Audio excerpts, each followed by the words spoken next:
This is Michael Popok, Legal AF. Time to take the next step in the Donald Trump criminal conviction. It's time to talk about sentencing and the process, because there's going to be an interview with Donald Trump, his lawyer, by video conference with the probation department in New York as they prepare their pre-sentencing report, which is an independent report that goes to the judge, Judge Merchan, who needs to determine the punishment that will fit this particular crime. 34 counts, felony, Class E, for a first-time offender like Donald Trump.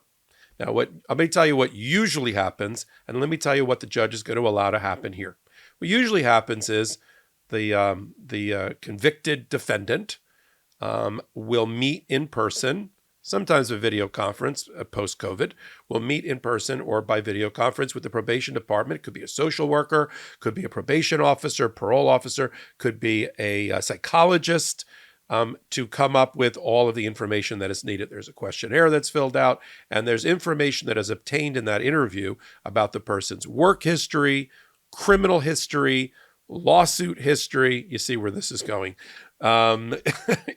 Places where they've been adjudged to have committed crimes or have lied under oath, things like that.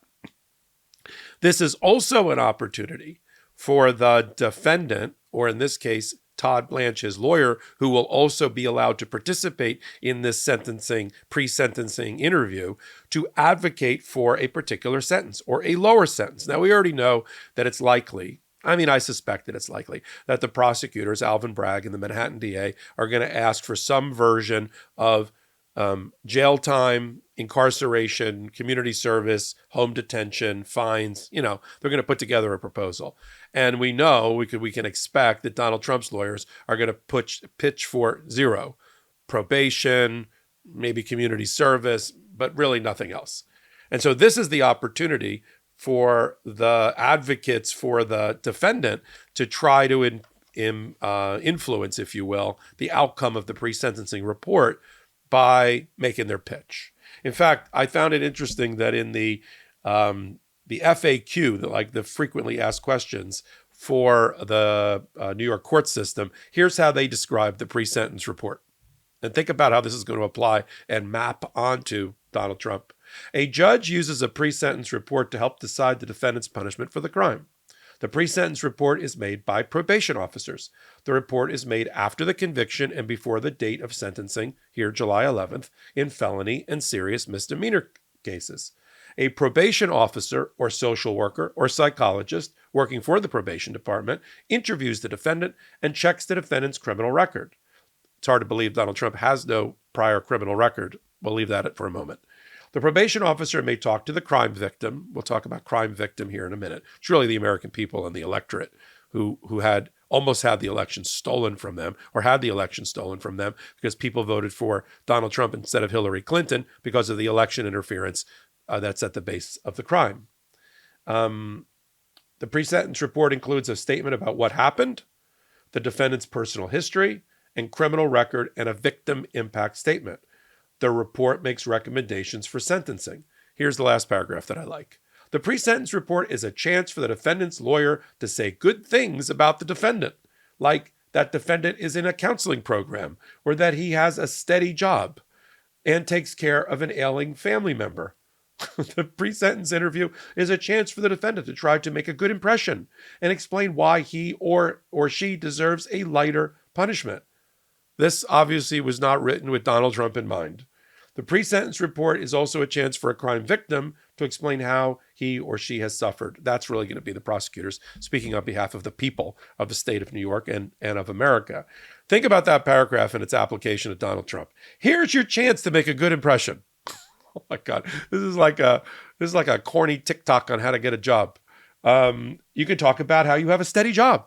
I'm not even sure what his steady job is, by the way. I guess it's running what just got adjudged to be a fraudulent enterprise in New York, which is certainly going to be part of the pre-sentencing memo. So he makes his money from a company that's barely out of the woods for having been found to have committed fraud for the last 10 years. And received the proceeds of those frauds to the tune of $465 million, which is being clawed back by the Attorney General for the state of New York. So you can talk about that, I guess. Help with an ailing family member. I haven't seen Melania in a long, long time.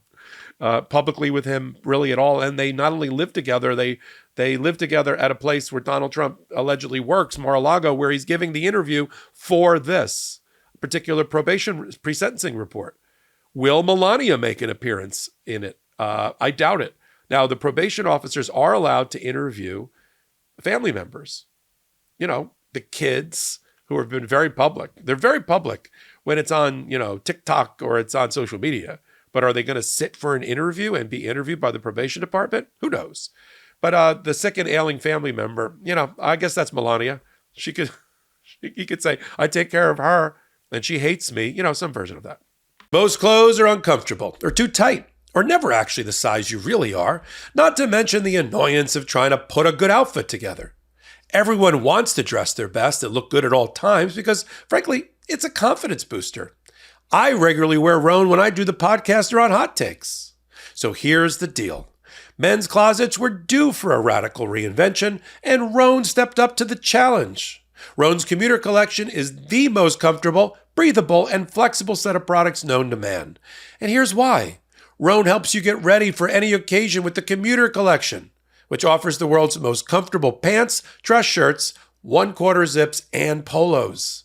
Rhone's comfortable 4-way stretch fabric provides breathability and flexibility that leaves you free to enjoy what life throws your way. From your commute to work to your 18 holes of golf. It's time to feel confident without the hassle. With Rhone's wrinkle release technology, wrinkles disappear as you stretch and wear the products. It's that easy. With Gold Fusion anti-odor technology, you'll be smelling fresh and clean all day long. And on top of that, Rhone is 100% machine washable, so you can ditch the dry cleaner altogether.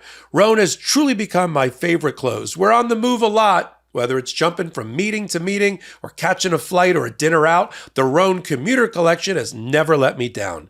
Even after I wear it all day, I still feel super fresh because of that Gold Fusion anti-odor technology. Head to Rhone.com/legalaf and use promo code legalaf to save 20% off your entire order. That's 20% off your entire order when you head to RHONE.com/legalaf and use code legalaf. It's time to find your corner office. So I just thought it was a little bit humorous that, putting Donald Trump through the mill of the regular criminal justice system, this is what results. Now, the judge is allowing Donald Trump to do it by video conference. It's not that unusual. I mean, post-COVID, he's going to be at Mar-a-Lago, apparently. The lawyer is participating, Todd Blanche. I mean, I've seen that happen before. It's not that unusual. And as even this primer for the pre-sentencing report on the government website says, it's an opportunity for the lawyers to advocate. Now, usually that's done after the interview, and then there's a separate conversation or submission by the lawyers for the defendant.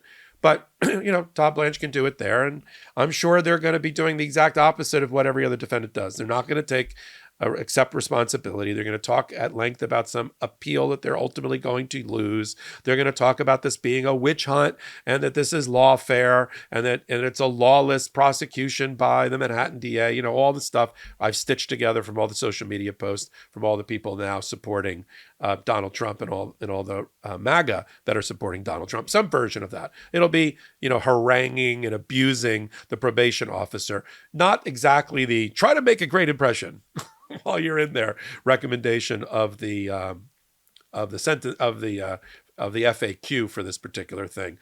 So that's what's going to happen. And Donald Trump is going to have to take responsibility, or at least in making out the report, the probation department is going to list, well, his companies and he were adjudged to have committed fraud against the state of New York by the New York Attorney General, and after a 12-week trial in New York, in which he owes a $465 million judgment, sure, subject to an appeal, but that goes into the report. He has not one, but two judgments against him for which he had to post $100 million or so bond brought by E. Jean Carroll, the victim of his sexual abuse, and defamation and punitive damages to boot. And he's got that running against him. So the probation officer will have to write that down. He's the subject of other lawsuits around the country for fraud in his business dealings, including 2 class action lawsuits. He's got not 1, not 2, not 3, but 4 separate criminal prosecutions against them, one which resulted in this conviction, Georgia, Mar-a-Lago, D.C. election interference, and New York. He's mentioned as an unindicted co-conspirator in a number of other cases around the country, including brought by the attorney generals of at least Michigan. So we're going to talk about that. That all goes in there. So sure, Donald Trump doesn't have a prior criminal record, but he has a lot going on. He's, like I said on a recent Legal AF, he's like a star NBA player. He's filling up the boxes, rebounds, assists, points. He's doing it all. He's filling all those boxes for a very complicated, unique probation pre-sentencing report. And this all goes to the judge, along with the recommendations and the advocacy of the prosecutors. And they're now I'll do another hot take on this. They're trying to put together their thoughts about what they're asking for. Are they asking for the ultimate jail time? I've heard some reporting say it's only 4 years of ultimate jail time. That's not true.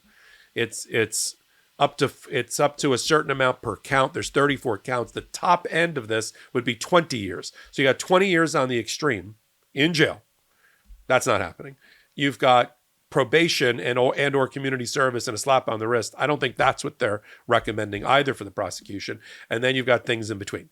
Some combination of incarceration, home confinement, fines, community service, all of that as a proposal. And then you got the defense that's going to propose nothing. I mean, when I say propose nothing, not that nothing happened to Donald Trump. That it's a fraud, it's a witch hunt, it's a ruse, it's reversible error, it's going to be reversed on appeal. He shouldn't be given any sentence. That's not happening.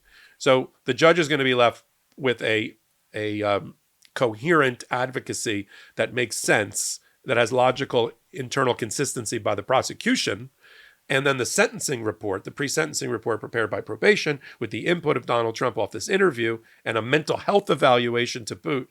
Good luck with that. And then the judge is going to have to be, the buck stops with the judge on July 11th. Technically, the day that Donald Trump is officially a convicted felon is really the 11th of July. There has to be a judgment entered off of the conviction. He was convicted by the jury, but in our system of justice in New York and in other places, there has to be a judgment of conviction entered by the judge. That hasn't yet been entered yet. That will be entered on July 11th at the time of the sentencing, along with the sentencing. And then the judgment of conviction and the sentencing, that can then be appealed together, not piecemeal, by Donald Trump to 2 levels of appeal. The Court of Appeals is at the top. That's the highest court in New York. Middle court over Manhattan appellate decisions is the appellate department the appellate division first department. So that was sort of the overview, a little bit of a tutorial about what's going to happen with the sentencing process and all of the pitfalls you can see with Donald Trump. I'm going to do it right here on Legal AF every Wednesday and Saturday at 8 p.m. Eastern time. Now you know why we call it Legal AF, the podcast. We curate the top 4 or 5 stories at the intersection of law and politics, just like I did just there in that particular hot take. And then if you like this hot take, give me a thumbs up and leave a message. It really helps with the algorithms and signals that you want more, not less, of these types of hot takes and keeps us on the air. So until my next hot take, until my next Legal AF, this is Michael Popok reporting. Heary, heary, Legal AF Law Breakdown is now in session. Go beyond the headlines and get a deep dive into the important legal concepts you need to know and we discuss every day on Legal AF. Exclusive content you won't find anywhere else, all for the price of a couple of cups of coffee. Join us at patreon.com/legalaf. That's patreon.com/legalaf.